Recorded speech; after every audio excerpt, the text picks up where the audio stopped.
Hello दोस्तों, welcome back on my YouTube channel. दोस्तों, एरिसा अपने बच्चे से दूर होकर अपनी बदकिस्मती पर रो रही होती है। तो वहीं पेनिन के डैड को और सीरी को दिखाया जाता है। डैड ने एरिसा को जो चेक दिया और उसे लेटर लिखवा कर जो उसे बच्चे से उसे दूर किया, ये पूरा प्लान डैड का नहीं बल्कि सीरी का था। और सीरी ने ही ये सब कुछ डैड को कहा था कि वो एरिसा के साथ ऐसा करें ताकि एरिसा हमारी लाइफ से हमेशा हमेशा के लिए आउट हो जाए। तो वहीं पो को शेयर होल्डर्स की सारी इन्फॉर्मेशन मिल जाती है, क्योंकि अब हेड ऑफ द कंपनी जो बन चुका था, अब वो सारी इन्फॉर्मेशन जब अचीव कर लेता है तो वो सीरी को बुलाता है। सीरी उससे मिलने के लिए पहुंचती है और शेयर होल्डर्स की सारी इन्फॉर्मेशन वाली फ़ाइल उससे मांगती है। बट वो जो है वो उसे फ़ाइल देने से पहले कहता है, हाँ, ये फ़ाइल तुम्हें ऐसे नहीं मिलेगी, पहले तुम्हें मेरी बात माननी होगी, मैं जो कहूँगा वो करना पड़ेगा। सीरी कहती है, अब क्या है, तुम्हें क्या चाहिए? वो कहते हैं, मुझे तुम्हारे साथ एक नाइट स्पेंड करनी है और मैं जहाँ तुम्हें बुलाऊँगा तुम्हें वहाँ आना पड़ेगा। पेनिन एरिसा को ढूंढते ढूंढते उसके फ्रेंड लिन के पास पहुंच जाता है। लिन से कहता है, तुम्हारे फ्रेंड को मैं जैसा समझता था वो बिल्कुल वैसी ही है, लालची लड़की, उसे अपने बच्चे तक का ख्याल नहीं आया, वो अपने बच्चे तक को छोड़कर पैसों के लिए चली गई। लिन एरिसा के बारे में जब ये सब कुछ सुनती है तो उसे बर्दाश्त नहीं होता है। वो कहती है, उसने अपने बच्चे के लिए जो किया सब कुछ ठीक किया, तुम नहीं समझोगे उसे।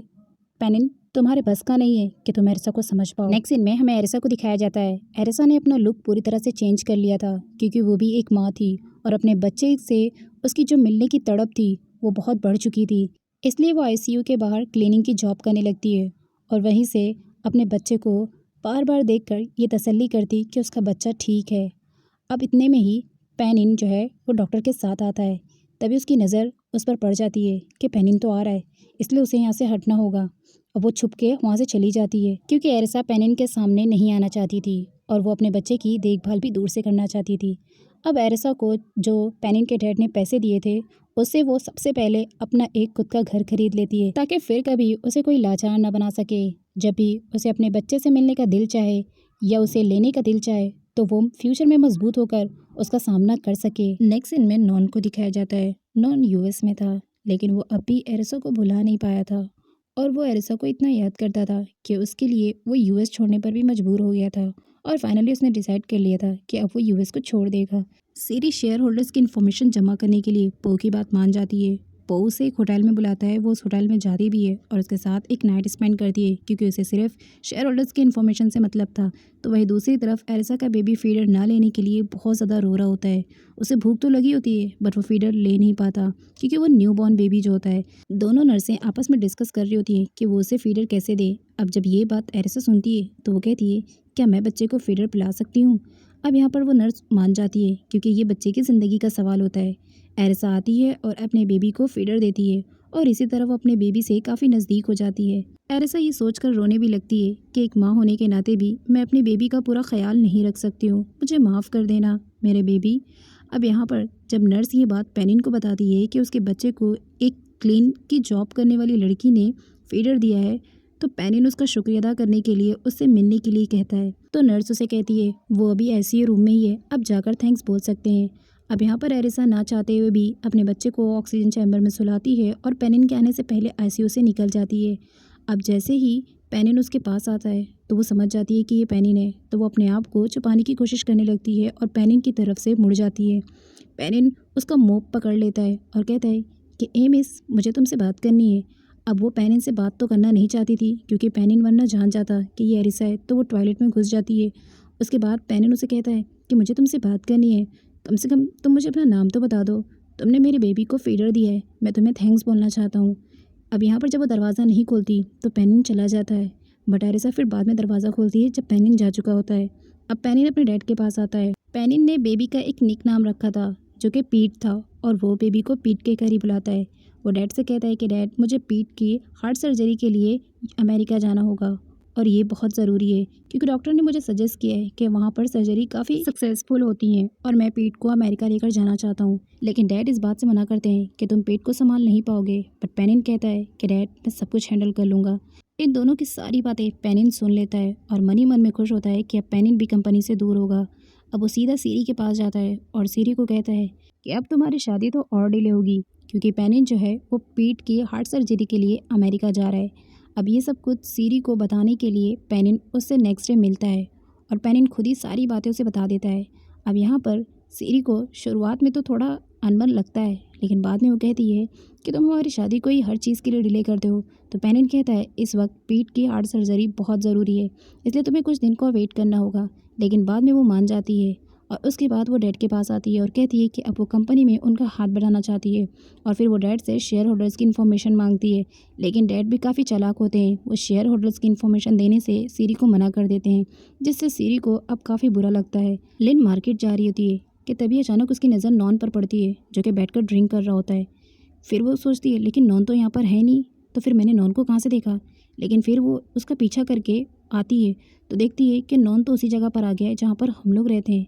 अब वो उसके सामने आ जाती है और कहती है कि तुम यहाँ पर कब आए।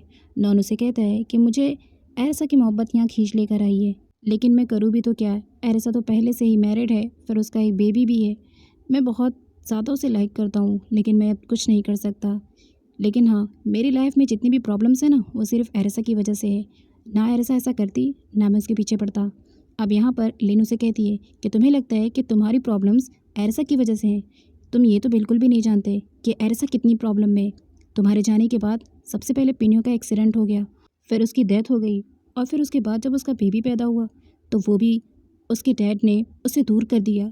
तुम्हें लगता है सिर्फ तुम्हारी लाइफ में प्रॉब्लम्स है ना, पर तुम क्या जानो कि एरसा बेचारी किस मुसीबत से गुजर रही है। अब नॉन के लिए वापस से एक उम्मीद की किरण जाग चुकी थी कि वो एरसा को फिर से संभाल सके। अब यहाँ पर नेक्स्ट सीन में हमें एरसा को दिखाया जाता है, जो कि बेबी से वापस आईसीयू में मिलने आती है। लेकिन वो देखती है कि बेबी नहीं है, और जब नर्स से पूछती है तो पता चलता है कि बेबी को हार्ट सर्जरी के लिए उसके फैमिली वाले उसे अमेरिका लेकर गए। अब जैसे ही ये न्यूज़ एरसा सुनती है तो वो सीधा हॉस्पिटल से बाहर निकलती है और दौड़ती है, क्योंकि नर्स ने उसे बताया था कि अभी ही वो निकले हैं। इसलिए वो दौड़ते दौड़ते पेनिन की कार के पीछे भागने लगती है और पीट पीट करके उसे आवाज़ देने लगती है। अब वो इतनी तेज़ भागती है कि उसकी आवाज़ जो है वो पेनिन की कानों में आ जाते हैं। पेनिन जैसे ही कार रोकता है, लेकिन उससे पहले एक और कार आ जाती है, जिससे एरसा की टक्कर हो जाती है। अब एरसा के पैर में काफ़ी चोट आ चुकी थी, लेकिन वो अभी भी पीठ का ही नाम ले रही होती है और पीठ के बारे में सोच रही होती है। लेकिन जो अगल बगल की उसके नर्सेस थी वो उसे जाने नहीं दे रही होती हैं। बट पेनिन जैसे ही पीछे मुड़ता है, उससे पहले एरसा कार के पीछे होती है, इसलिए वो उसे देख नहीं पाता और वापस से ड्राइवर से गाड़ी चलाने को कहता है। अब यहाँ पर एरसा जो है वो पीठ के लिए बहुत ज़्यादा रो रही होती है कि वो उससे मिल नहीं पाई और वो यहाँ से चला गया। अब वो उसे कब मिल पाएगी। तो दूसरी तरफ वो अपनी लाइफ में कुछ दिनों बाद आगे भी बढ़ जाती है और वो सबसे पहले डिसाइड करती है कि वो एक टीचर बनेगी, जिसकी तैयारियों में वो जुट जाती है। एरसा ये सोचती है कि उसे खुद को बिजी रखना है ताकि वो पीठ को ज़्यादा मिस ना कर सके। तो वहीं पेनिन भी अमेरिका में पीठ का बहुत अच्छा ध्यान रख रहा था। हालांकि वो ये नहीं जानता था कि पीठ उसी का बेबी है। वो तो पिनियो का बेबी समझकर उसका बहुत अच्छा ख्याल रख रहा था एज अ फादर। एरसा टीचर बनने के साथ साथ इंग्लिश स्पीकिंग कोर्स भी ज्वाइन करती है और ख़ुद के अंदर बहुत सारे इम्प्रूवमेंट्स करने की कोशिश करती है। धीरे धीरे पेट भी पेनिन के साथ घुल मिल गया था, क्योंकि वो हमेशा उसकी नज़रों के सामने रहता था। पेट के 2 हार्ट सर्जरी हो चुके थे और एक हार्ट सर्जरी अभी भी बाकी थी, इसलिए वो अभी अमेरिका में पेनिन के साथ ही था। एरसा टीचिंग लाइन की कोर्सेज को कंप्लीट करते करते साथ ही मेडिकल लाइन के भी कोर्स को कंप्लीट कर रही होती है। नेक्स्ट सीन में सीरी को दिखाया जाता है, जो कि डैड के पास जाती है और कहती है कि वो अब पेनिन की जगह इस कंपनी में ज्वाइन करना चाहती है। पर डैड जो है वो उसे मना कर देते हैं और कहते हैं कि अभी बेटा ज़रूरत नहीं है, जब ज़रूरत होगी तो मैं तुम्हें खुद पेनिन की जगह ऑफ़र कर दूंगा। सीरी को ये सब कुछ बुरा लगता है। सीरी एजेंट के थ्रू सारे शेयर होल्डर्स का पता लगा लेती है और खुद ही जाकर उन शेयर होल्डर से सारे शेयर खुद खरीद लेती है, ताकि वो कंपनी पर जल्द से जल्द चेयरमैन बन सके। अब फाइनली वो दिन आ जाता है जब एरसा की मेहनत कामयाब हो जाती है और उसे उसके मेडिकल लाइन की डिग्री मिल जाती है, और इसी के साथ उसकी टीचिंग लाइन भी कंप्लीट हो जाती है और वो अब एक बहुत ही अच्छी टीचर बन चुकी थी। साथ ही उसकी इंग्लिश भी बहुत ज़्यादा इम्प्रूवमेंट हो जाती है। एरसा ने जानबूझकर एक बहुत बड़ी यूनिवर्सिटी से अपनी टीचर की डिग्री ली थी, ताकि जब भी इस यूनिवर्सिटी में उसका बच्चा पढ़ने के लिए आए तो वो उससे मिल सके, उससे बातें कर सके और उसे अच्छे और बुरे में फ़र्क सिखा सके। अब ये सब कुछ उसने बड़ी ही चालाकी से किया था। अब यहाँ पर पेट भी जो है वो बड़ा हो रहा था और उसकी कंडीशन अब पहले से बेहतर थी। पेनिन को एक रिंग के साथ दिखाया जाता है और ये रिंग उसने एरसा को प्रपोज करने के लिए लिया था। लेकिन इससे पहले कि वो एरसा को प्रपोज कर पाता, उसे ये लगा कि एरसा जो है वो एक बहुत ही खुदगर्ज लड़की है, जो पैसों के लिए लड़कों को फंसाती है। ऐसा कुछ वक्त बाद जो है वो बार बार पेनिन के घर पर कॉल करती और उसकी मेट से ये पूछती कि क्या पीट घर पर आया। मेट को जितनी इन्फॉर्मेशन पता रहती वो एरसा को बता देती। मेट जब बात करती है तो डैड उससे पूछते हैं कि आखिर किसका कॉल था। मेट उन्हें बता देती है कि कोई लड़की है जो बार बार पीट के बारे में कॉल करके पूछती है। पता नहीं, ऐसा लगता है कि उसे पीठ की बहुत फिक्र है। मेड की बातों को सुनकर डैड को शक होता है कि वो लड़की कोई और नहीं बल्कि एरेसा ही होगी। नेक्स्ट सीन में नॉन को दिखाया जाता है जो कि अपने पूरे घर के सामान के साथ एरेसा के घर पर आ जाता है। एरेसा नॉन को देखकर शॉक्ड होती है। वो उसे कहती है कि तुम्हें यहाँ रहने की ज़रूरत नहीं है, बट वो एरेसा की एक भी बात नहीं सुनता और वो कहता है कि वो अब उसका ख्याल रखेगा क्योंकि उसके दिल में यही बात थी कि अब पिनियो तो इस दुनिया में नहीं है और उसका बेबी भी उससे छीन लिया गया है, तो वह एरेसा की ज़िंदगी में आकर उसका हमसफ़र बन सकता है।